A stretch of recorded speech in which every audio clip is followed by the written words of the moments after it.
The blazing Arizona sun beat down mercilessly as I approached Silver Creek on Jenny, my faithful mule.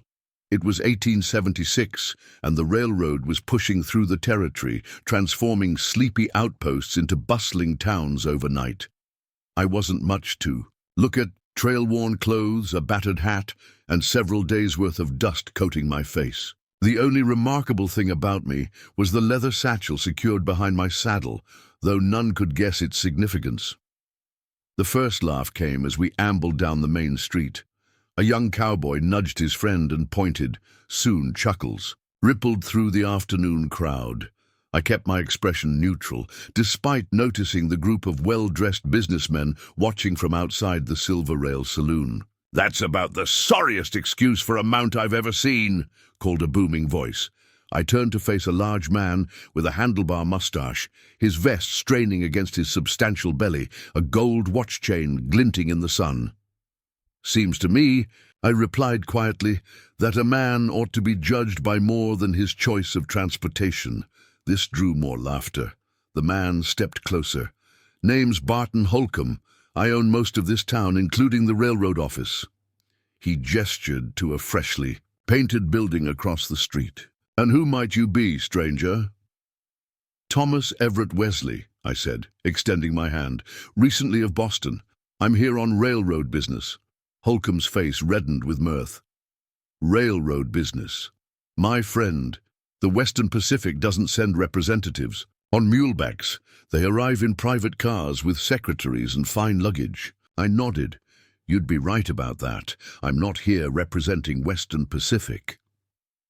Behind Holcomb, a young woman watched from the milliner's shop doorway. Unlike the others, she wasn't laughing. There was something in her expression. Concern, perhaps, or simple curiosity. After securing lodging and a much-needed bath, I changed into the well-tailored suit I'd kept carefully packed. At precisely 4 o'clock, I entered the Western Pacific office where Holcomb was holding court with 4 other men: James Harris, the banker; Peter Donovan, who ran the mercantile; William Foster, the lumberyard owner; and Judge Samuel Caldwell. "Now," Holcomb said, "you mentioned railroad business.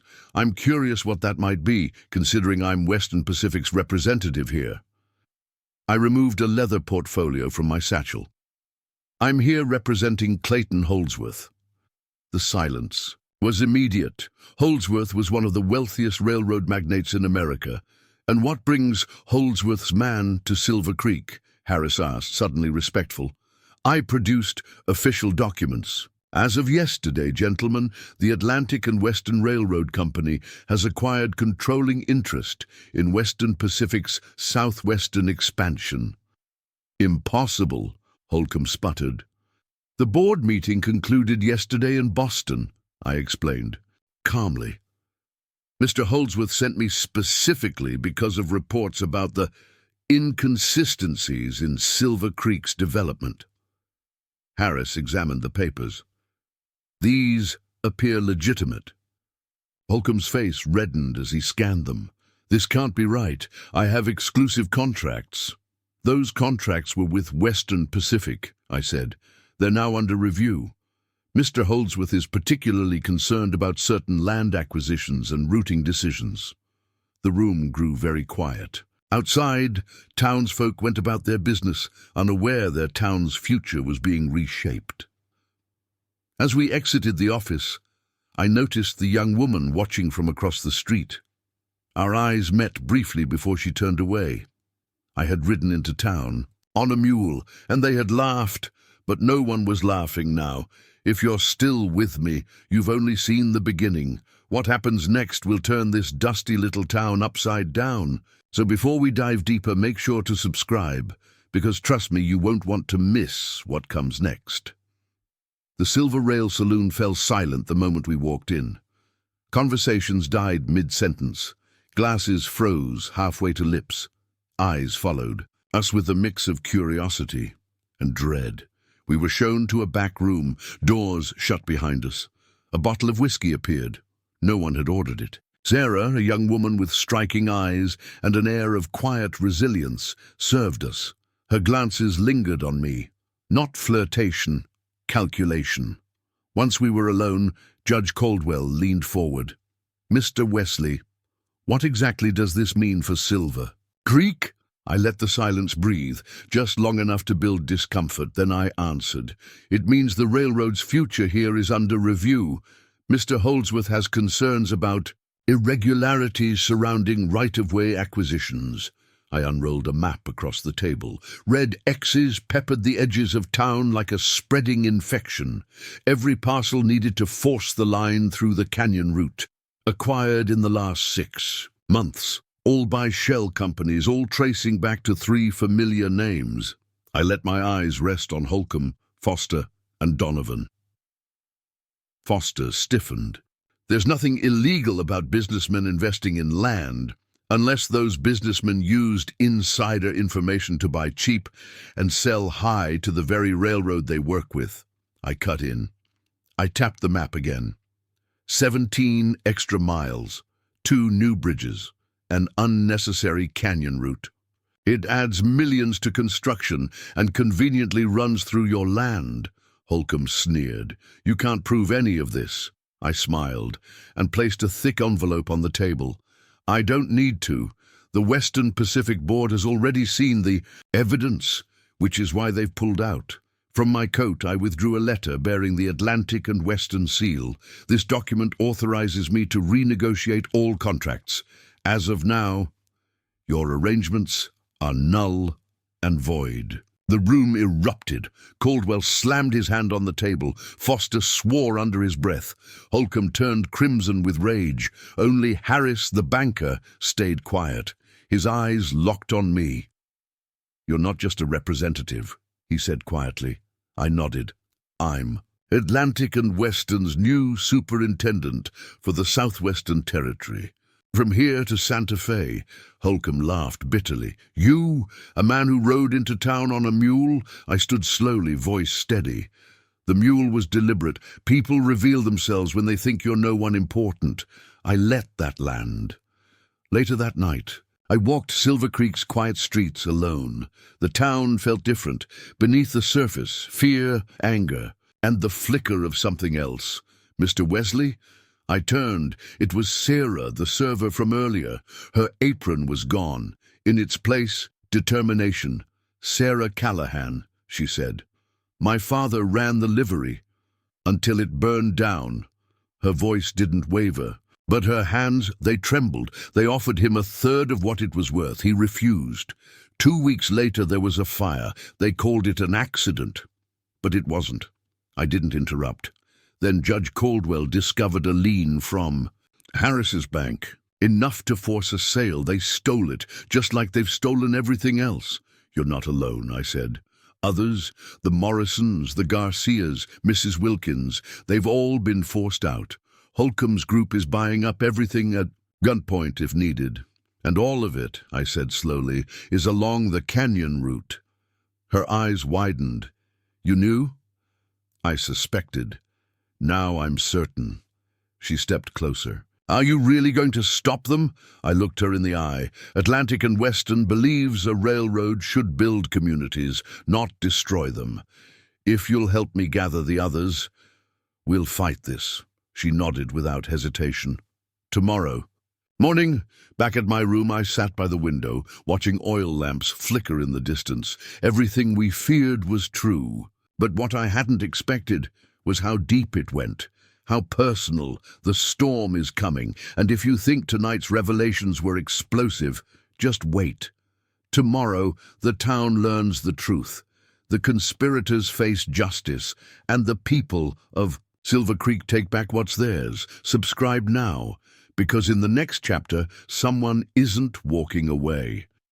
Dawn broke over Silver Creek in streaks of gold and crimson, the kind of sunrise that promises a reckoning. The dust shimmered in the morning light as Sarah Callahan led me through narrow back alleys to Mrs. Wilkins' boarding house, now a meeting ground for those wronged by greed.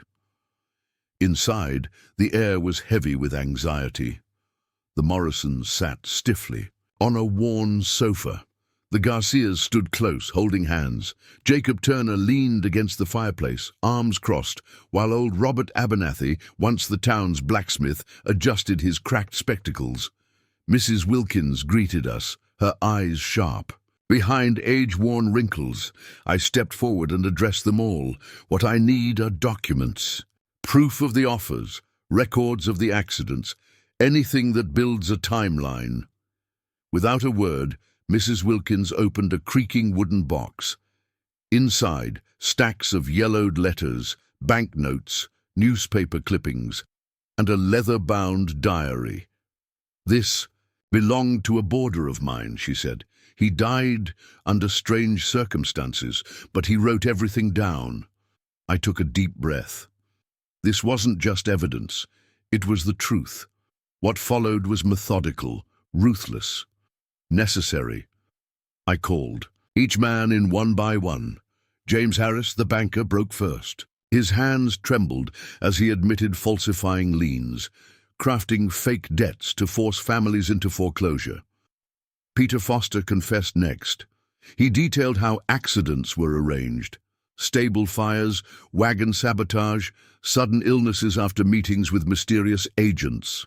Donovan, red-faced and sweating, admitted manipulating supply lines, inflating prices to bankrupt business owners, then buying their land for pennies. Judge Caldwell came last. He didn't deny it. He just stared at the floor and muttered, "I let it happen. I thought it was just business."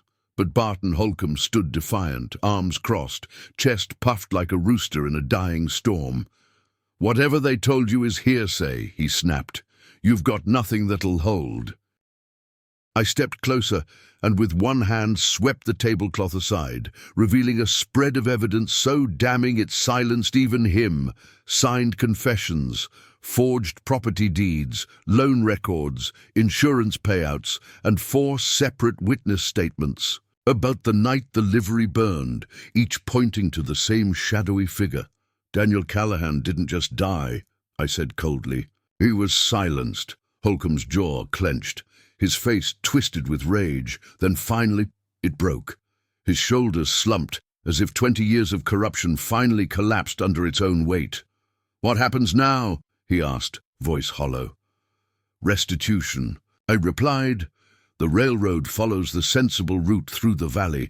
Every seized property is returned, every family compensated, and you, Mr. Holcomb, are done." That afternoon, we called a town meeting. The church bell rang. Folks gathered, wary, tired, waiting for another disappointment. But what they heard instead was hope. I stood at the front, beside Sarah, the sun streaking through the stained glass behind us.